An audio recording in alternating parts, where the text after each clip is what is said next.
Hello everybody, hope you're having a fantastic day today. Thank you so much for checking out my video. Today I'm going to be going over the Enclave turrets. Now you can get these from the Atom Shop right now, they were released yesterday, and we're going to do a lot of testing to see if these are good and if they're worth buying. So let's get into it. Okay, so this is just regular turrets, okay? Like, don't let the red fool you, it's just a color. As you can see, it's pretty much still the regular turrets. And you can see, you know, you're allowed to have 10 maximum in your camp. So I could put 10 down at a time to test every time here. And you can see the heavy turrets, you know, they do a fair bit of damage to a behemoth. That's not bad. You know, I've seen guns that do worse than that. And here's the Enclave turrets. Now, it does say in the camp that it's just a variant. Like, you can see I'm on the third of fourth variant right now. And you would think that they're all the same if they're just variants. And here, honestly, I couldn't notice much of a difference in the damage. Like, it's still taking the behemoth out about at the same speed, I think, as the other ones. Still powerful. Keeping in mind that these are basically the weakest turrets that you can use, I think. Among the weakest, I'm sure. I don't know about the shotgun ones, I didn't really test those ones.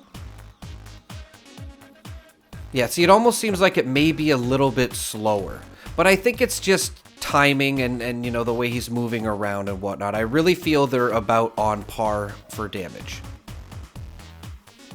Okay, so now I want to try the missile turrets, and we're going to try the Enclave ones first. I heard these ones were really good. So, funny story about those ones, you need to have power for them, so I forgot and I had to run away from this behemoth. Okay, so power is amazing. We put power on them and you can see the little red light turned on. This time we'll be good to go and we, you know, have a behemoth following us up the hill here. Okay. This is just crazy. I just want to say I had a lot of fun making this video. I usually do, but like this one was like extra special.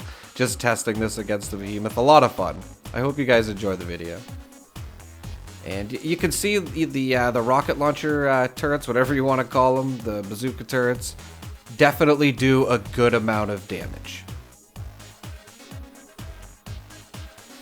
Now I want it to switch to the regular missile turrets. Missile turret, that's the word I was looking for. Just to see if they do any more damage, because I have heard that they do. And honestly, I think like common sense would kind of tell you that they wouldn't, because like I said, it's just another variant, right? You would think it's just some sort of skin.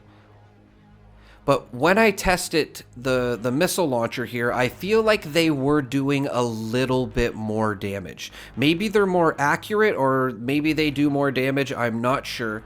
But I definitely noticed a little bit more power behind them this time around. As you can see, the regular turrets, the regular missile turrets here, are not taking him out as fast.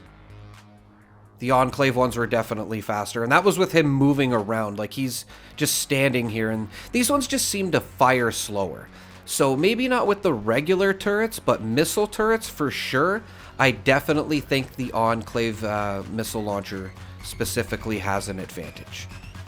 Just want to say too, I didn't compare anything to the Cryo because I just wanted to, you know, give a perspective of someone that maybe wants to buy these from the store. I know the Cryo turrets are amazing, don't get me wrong. I have a video of those as well. I will link in the description if you want to check out the Cryo turrets. They are pretty amazing as well. Yeah, and you can see these definitely didn't take them out as fast as the Enclaves did. So now we're going to try the Enclave Heavy Laser Turret, which in my opinion is the best out of the ones that I've tested so far. Definitely better than the missile launcher.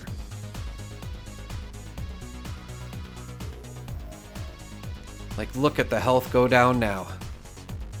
Just insane. Very fast. So now what we're going to do is we're going to take regular heavy laser turrets and see if there's a bit of a difference, which we're going to find that there is. And trust me, I did not forget to power them this time. I actually powered them, so we're good to go on this run up the hill here. And like similar with the missile launchers, I feel like they're just a little bit slower. Like, look, they had a really good start there, then they just kind of like hiccuped. So my point is the Enclave ones are probably a little bit better, but don't sleep on the ones that you can just get in the game. They're not bad, but not as good. Now here's a funny little trick.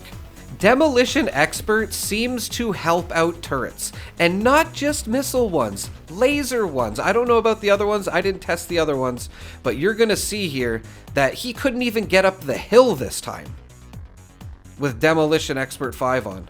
Like, just boom, dead. Couldn't even get him up the hill. That was a cool thing I found out today. I did not realize that demolition makes a difference.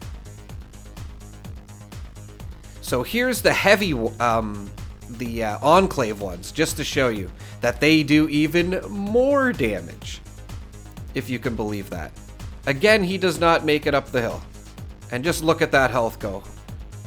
Definitely a little bit faster than regular heavy laser turrets. So conclusion is that these turrets definitely have a bit of an advantage. I went away for a second and I was going to test it against a Scorch Beast and I didn't even come back quick enough and I was like, where'd the Scorch Beast go? And as you can see, it's flopping around over there and it did make another appearance right here. It was dead already. I couldn't believe it. I was like, yeah, right. So I loaded up another lobby, got the Scorch Beast to come over to the turrets, and like I could barely look at his health for you to see it go down. He died so fast. Shows you how powerful these turrets can be. They are insane. Just look at that. Scorch Beast down, man. Very convenient. And I thought to myself, I'm like, you know what? Let's launch a nuke and test it on the Scorch Beast Queen. And even with the Scorch Beast Queen, you can see here that it took off more than a chunk of damage. You can see I haven't been fighting her long, and I haven't shot her with anything, including the Gatling gun, which wouldn't do much anyways. But as you can see, it definitely does a lot of damage, and I just set this up really quick. It is nothing special. So you might be able to make a better elaborate setup, which I've seen in the Wasteland, do even more damage to her. Also want to point out too, if you are going to buy these, they take up a lot of build room. Not just these turrets, but any turrets in general. You can see the chunk there, and each one, how much they use up. Like, it really is a lot. So just keep that in mind if you aren't familiar with the turret's budget. And just to point out here, with all 10, that's how much budget it takes. Like, that's like 1/5, maybe 1/6 of your budget. Like, that's a lot. So my conclusion is that, you know, they're definitely more powerful than regular turrets, but to be honest, like, they don't really have a huge use in my opinion. Maybe for fighting a queen or something like that. I wouldn't say that's my cup of tea, to be honest. And I know that they don't, what's the word I was gonna say? They don't work all the time when you're at a camp. Or sorry, if you're not at your camp, they won't work the greatest, which is unfortunate. I've heard lots of comments, especially on the cryo turret video that I did, that people like come back to their camps and it's destroyed anyway. So don't expect these to protect your camp. And I just wanted to say that as well. They may be a little bit quirky, and I just wanted to make sure you had all the details before you maybe go purchase these. But they are very cool, and I'm sure there's a use for them. Thank you so much for watching, everybody. Have a great day.